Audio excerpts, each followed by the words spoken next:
Next हम C sharp की एक डेमोन्स्ट्रेशन देखेंगे जिसके थ्रू बेसिकली हम इस चीज़ को अंडरस्टैंड करने की कोशिश करेंगे कि separation of interface from implementation जो है वो हमें किस तरह से हेल्प करती है in easy updation and modifications. ठीक है,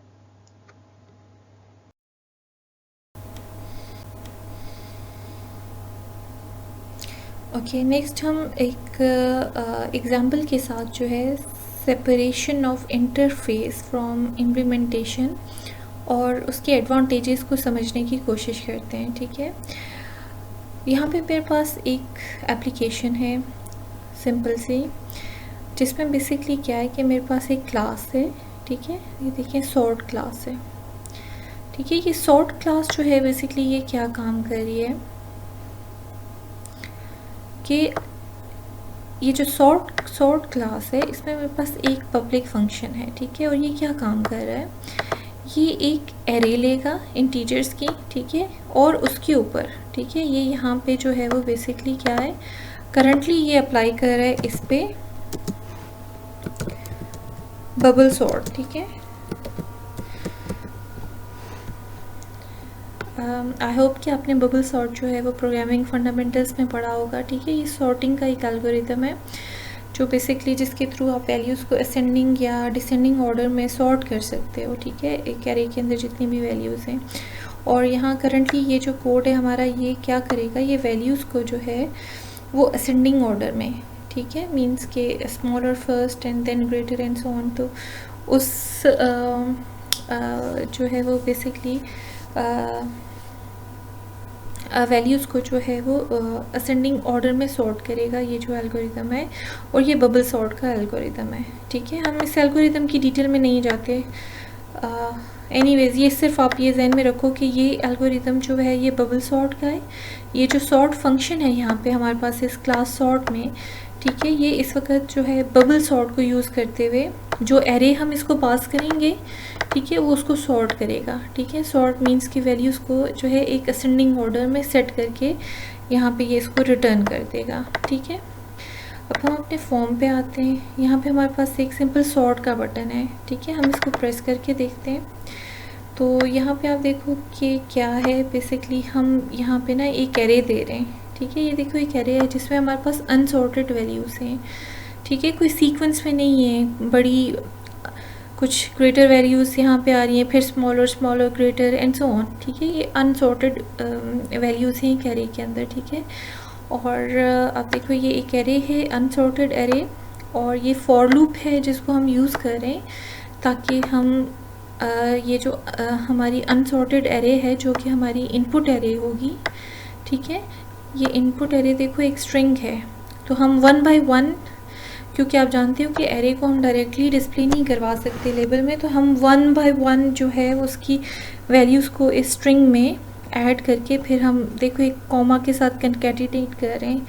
तो बेसिकली ये बिल्कुल इसी फॉर्म में ना इसको इस इनपुट एरे स्ट्रिंग में फॉर्म कर देगी, 13 फिर कॉमा फिर 1 कॉमा 0 कॉमा। ठीक है, इस तरह से ये बेसिकली इस ये जो अनसॉर्टेड एरे है उसको इस इनपुट एरे के अंदर जो है वो बेसिकली जो है वो एक स्ट्रिंग फॉर्म में ट्रांसफ़र करके दे देगी ताकि हम फिर उसको इसी तरह से लेबल पे शो करवा सकें।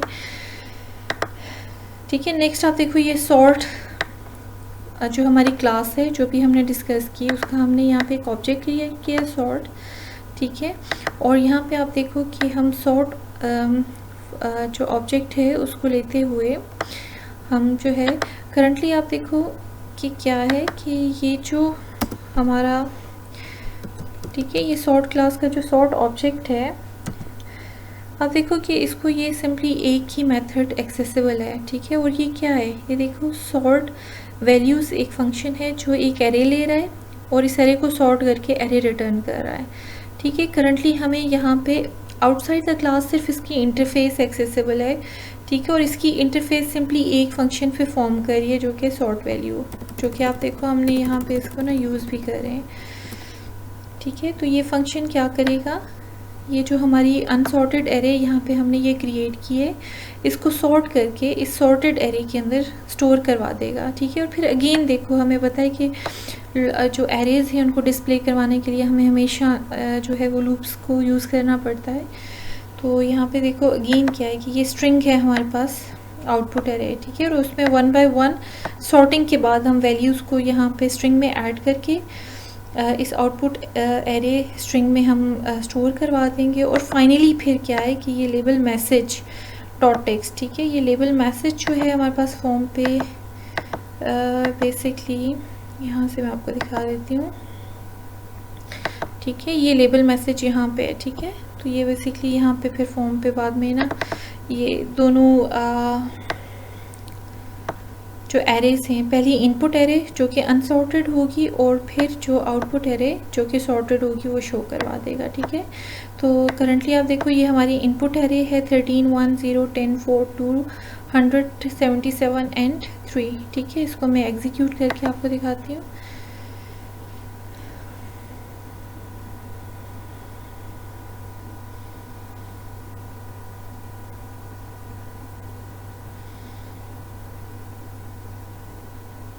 ठीक है, अब देखो ये सॉर्ट का बटन है, जब हमने इसको प्रेस किया तो अब देखो ये इनपुट एरे हमारे पास क्या है, अनसॉर्टेड एरे आ रही है।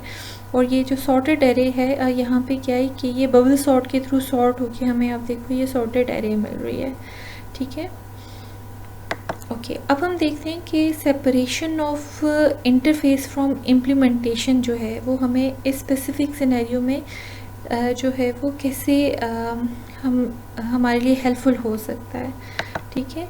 देखो फॉर एग्ज़ाम्पल हम कहते हैं कि हम इनिशियली हमने ये एप्लीकेशन बनाई और इसमें हमने सॉर्टिंग के लिए बबल सॉर्ट यूज़ किया, ठीक है।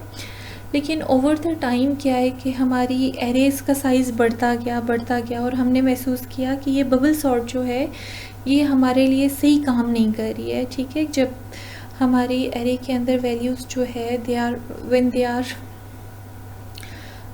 मोर देन 1000 वैल्यूज़, तो वहाँ पे बबल सॉर्ट जो है वो स्लो हो जाती है और हमें ज़रूरत महसूस हो रही है कि हमें अब इस अपनी जो सॉर्टिंग का मैकेनिज़्म है उसको हमने अपडेट करना है, ठीक है। तो हम कहते हैं कि हम बबल सॉर्ट से जो है एक ज़्यादा बेहतर एक एफिशिएंट सॉर्ट है क्विक सॉर्ट, और हम चाह रहे हैं कि अब हम क्विक सॉर्ट के साथ सेम सॉर्टिंग करें ताकि हमारी एप्लीकेशन ज़्यादा बेहतर हो जाए, ठीक है। तो अब वो काम यहाँ पे बहुत आसान है क्योंकि separation of interface from implementation जो है वो अपडेशन और चेंजेस को बहुत आसान बना देता है, ठीक है। तो अब हम बड़े इजीली अपनी इस क्लास के अंदर इस बबल सॉर्ट को जो है हम क्विक सॉर्ट के साथ रिप्लेस कर सकते हैं, ठीक है। हम कहते हैं कि अब हम बबल सॉर्ट की जगह यहाँ पे क्विक सॉर्ट यूज़ करेंगे, ठीक है। और ये सारा कोड हम यहाँ से डिलीट कर देते हैं, ठीक है। हम ये सारा कोड यहाँ से डिलीट कर देते हैं। ये क्विक सॉर्ट का कोड मैंने यहाँ पे लिखा हुआ है, तो मैं इसको यहाँ से कॉपी करके वहाँ पे प्लेस कर देती हूँ, ठीक है। तो ठीक है, ये बेसिकली आप देखो क्या है कि अब ये क्विक सॉर्ट का कोड हम यहाँ पे प्लेस करें और कुछ हम और फंक्शंस यहाँ पे डिफ़ाइन करेंगे, ठीक है। आपको इतना इसकी डिटेल में नहीं जाने की ज़रूरत है क्विक सॉर्ट कैसे काम करता है, क्योंकि ये आगे आप डेटा स्ट्रक्चर्स में पढ़ोगे, ठीक है। लेकिन एनीवेज यहाँ पे आप एक चीज़ जहन में रखो कि पहले बबल सॉर्ट थी, ठीक है, और अब ये सॉर्टिंग का एक एडवांस मेथड है जो ज़्यादा जल्दी जो है वो सॉर्टिंग करता है, ठीक है। तो अब आप देखो कि यहाँ पे हमने कुछ चेंजेस लाई, हमने इंटरफेस में चेंज नहीं लाई। जो हमारा पब्लिक मेथड था वो एज इट इज़ है, ठीक है। सॉर्ट वैल्यू है जो एक एरे लेगा, उसको सॉर्ट करने के बाद एरे रिटर्न कर देगा। लेकिन यहाँ पे क्लास में आप देखो हमने इंटरनली जो है इम्प्लीमेंटेशन में काफ़ी चेंज लाया, कुछ प्राइवेट फंक्शंस डिफ़ाइन किए टू अचीव और क्विक सॉर्ट एल्गोरिदम, ठीक है। तो अब आप देखो क्या है कि हमारी बबल सॉर्ट रिप्लेस हो चुकी है क्विक सॉर्ट के साथ, ठीक है। लेकिन अगर हम अपने फॉर्म पे देखते हैं तो हम यहाँ पे कोई चेंज नहीं कर रहे, ठीक है। हम उसी तरह से क्लास का ऑब्जेक्ट बना रहे हैं और हम उसी तरह से वो सॉर्ट वैल्यू का मेथड कॉल करें और उसमें एक एरे पास करें, ठीक है। अब वी हैव नो कंसर्न कि ये सॉर्ट वैल्यू का मेथड जो है ये किस तरह से सॉर्टिंग कर रहा है, ठीक है। तो पहले बबल सॉर्ट से सॉर्ट करके हमें रिज़ल्ट दे रहा था और अब ये क्विक सॉर्ट से करके हमें रिज़ल्ट देगा। लेकिन being a user of this sort class मुझे जो है इसका ना मेरा इससे कोई कंसर्न है और ना मुझे इससे कोई इफ़ेक्ट होगा कि अगर इस मेथड की इम्प्लीमेंटेशन जो है वो अपडेट हो जाए, ठीक है।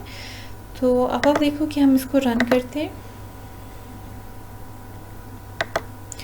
तो अब आप देखो कि सेम एरे है, सॉर्ट होके हमें रिज़ल्ट आ रहा है, लेकिन अब रिज़ल्ट किस तरह से आ रहा है, बेस्ड ऑन क्विक सॉर्ट, ठीक है। तो आप देखो कि हम जहाँ पे इस फंक्शन की इंटरफेस यूज़ कर रहे हैं वहाँ पे हमें कोई चेंज रिक्वायर्ड नहीं है, सिंपली हमने इम्प्लीमेंटेशन चेंज की तो जो है वो ऑब्वियसली उसका इंटरफेस पे कोई इफ़ेक्ट नहीं आया, और वो जहाँ पे इस क्लास का ये जो मेथड है सॉर्ट वैल्यू वो यूज़ हो रहा है, वो वहाँ पे एज इट इज़ यूज़ हो रहा है, ठीक है। तो इसी तरह लेट्स से कि हमारी एप्लीकेशन में ये सॉर्ट वैल्यूज़ जो है, ये फंक्शन जो है अराउंड 20 डिफरेंट फंक्शनैलिटीज़ में यूज़ हो रहा है, ठीक है। तो हमारे लिए कोई मसला नहीं होगा, हम सिंपली हमने क्या है कि अपने सॉर्टिंग का एल्गोरिदम जो है उसको हमने अपडेट किया, तो वो अपडेशन बड़ी सिंपली जो है वो हर जगह रिफ्लेक्ट हो जाएंगी, ठीक है। तो ये कॉन्सेप्ट है इंफॉर्मेशन हाइडिंग का, ठीक है, कि जो आपकी क्लास के अंदर मेथड्स की इम्प्लीमेंटेशन है उसको बिल्कुल अलग कर दिया जाता है, हाइड कर दिया जाता है, ठीक है। और जो उस क्लास का यूज़र होता है उसको सिर्फ क्लास के जो पब्लिक फंक्शंस होते हैं, ठीक है, जैसे आपने देखा कि उस क्लास के ऑब्जेक्ट के साथ सिर्फ पब्लिक फंक्शंस आ रहे होते हैं, ठीक है, उसकी इंटरफेस आ रही होती है, और जो आउटसाइड द क्लास उस क्लास का यूज़र है वो सिर्फ उन्हीं फंक्शंस को यूज़ कर सकता है, ठीक है। तो ये जो रिस्ट्रिक्शन है वो इस चीज़ को जो है इनेबल करती है कि हम जो है वो separation of interface from implementation को अचीव करते हैं, और अगर इम्प्लीमेंटेशन में चेंज आता है तो उसका इंटरफेस पे कोई भी चेंज नहीं आता, ठीक है। तो एनीवेज ये प्रोग्राम थोड़ा सा कॉम्प्लेक्स है आपके लिए कोडिंग के पॉइंट ऑफ व्यू से, लेकिन आपको जो है क्विक सॉर्ट या बबल सॉर्ट की कोडिंग में जाने की ज़रूरत नहीं है। आपने सिर्फ ये कॉन्सेप्ट समझना है कि अगर हम जो है सॉर्टिंग का एल्गोरिदम बैकएंड पे चेंज कर देते हैं तो उससे हमारे ओवरऑल प्रोग्राम की वर्किंग में कोई फ़र्क नहीं पड़ता। इनफैक्ट क्या है कि ऑब्जेक्ट ओरिएंटेड प्रोग्रामिंग में हम इजीली जो है वो अपडेशंस या मॉडिफिकेशन या चेंजेस कर सकते हैं।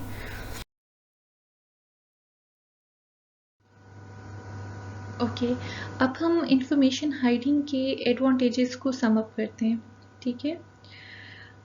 जब हम इंफॉर्मेशन हाइडिंग की बात करते हैं तो हमारे पास मेनली दो एडवांटेज आ जाते हैं, ठीक है। The first advantage is it simplifies और ऑब्जेक्ट ओरिएंटेड मॉडल, ठीक है। इसमें हमने देख लिया कि जब हम इंफॉर्मेशन हाइडिंग करते हैं तो क्या है कि हम जो है जितने भी मेथड्स या जो भी एट्रीब्यूट्स या फील्ड्स हैं, ठीक है, जो आउटसाइड द क्लास जिनकी कोई यूटिलिटी नहीं है, कोई रिक्वायरमेंट नहीं है, उनको हम प्राइवेट कर देते हैं, ठीक है। तो उससे क्या है कि अगर एक class let's say which is very complex, उसमें बहुत से जो है वो प्राइवेट वेरिएबल्स यूज़ हो रहे हैं, मेथड्स यूज़ हो रहे हैं, लेकिन क्या है कि जब हम उसमें इंफॉर्मेशन हाइडिंग कर देंगे तो आउटसाइड द क्लास हम उसके ऑब्जेक्ट के साथ सिर्फ उसके जो है वो पब्लिक मेथड्स को यूज़ करते हुए सिंपली इनपुट दे रहे होंगे। जैसे अभी हमने प्रीवियस केस में देखा कि हमारे पास जो है वो एक सॉर्ट क्लास थी, ठीक है। उसमें देखो जब हमने उसमें क्विक सॉर्ट का फंक्शनैलिटी ऐड की तो वो कितनी कॉम्प्लेक्स होगी, लेकिन जब हमने उसको उस क्लास को फॉर्म के अंदर यूज़ किया तो हमारे लिए वो सब हिडन था, ठीक है। सिर्फ हमारे पास वो फंक्शन आ रहा था जिसमें हमने अपनी एरे देनी थी, और उस फंक्शन ने फिर जो है उस क्लास के अंदर जाके अपनी सारी फंक्शनैलिटी परफॉर्म करके सॉर्टिंग के बाद जो है वो हमें सॉर्टेड एरे जो है वो रिटर्न कर रहा था। तो यहाँ पे आप देख सकते हो कि किस तरह से जो है वो इंफॉर्मेशन हाइडिंग जो है वो हमारे मॉडल को सिंप्लीफाई कर देता है, ठीक है, और हमारी कोडिंग जो है, ठीक है, उसमें वो सिंप्लिसिटी ले आता है, ठीक है।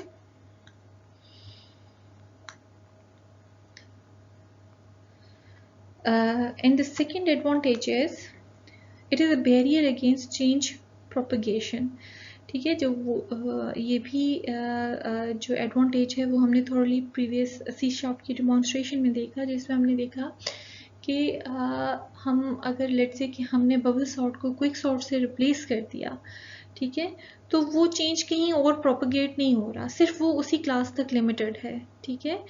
और आउटसाइड द क्लास जहाँ पे भी वो फंक्शन यूज़ हो रहा है वो एज इट इज़ यूज़ हो रहा है, तो चेंज कहाँ तक लिमिटेड है, वो सिर्फ उसी क्लास तक लिमिटेड है, ठीक है।